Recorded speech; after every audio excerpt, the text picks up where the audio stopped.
کیا آپ مجھ سے شادی کریں گے؟ عرفہ رو رہی تھی۔ ارسل نے آنسو صاف کیے، کار میں بٹھایا۔ عرفہ نہیں جانا چاہ رہی تھی، لیکن ارسل نے خدا کی قسم دی تھی۔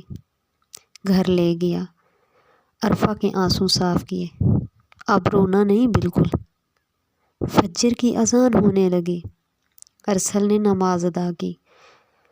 عرفہ کو محبت سے کہا، مجھ پہ یقین کریں، سب غم مٹا دوں گا۔ عرفہ کا ہاتھ تھاما اور کورٹ میرج کر لی۔ اسی وقت عرفہ کے نام اپنا گھر اور جائیداد کر دی۔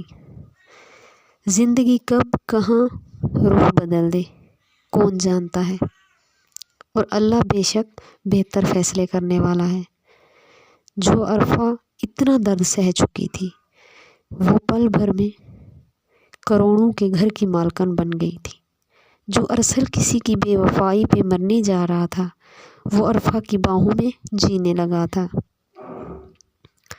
ہیرا اپنے ماں باپ کے گھر بیٹھی تھی۔ دانش نے شادی سے انکار کر دیا تھا۔ ہیرا ارسل کے پاس واپس جانا چاہتی تھی، لیکن اب ناممکن تھا۔ عرفہ کے پھوپھا کو فالج کا اٹیک ہوا، جسم بے جان ہو چکا تھا۔ آنکھیں کھلی تھیں، لیکن جسم کا کوئی حصہ کام نہ کرتا تھا۔ اسے سزا مل چکی تھی۔ بارش بہت تیز تھی، ٹھنڈ کا موسم تھا۔ ارسل آفس سے گھر آیا۔ عرفہ نے بریانی بنائی ہوئی تھی۔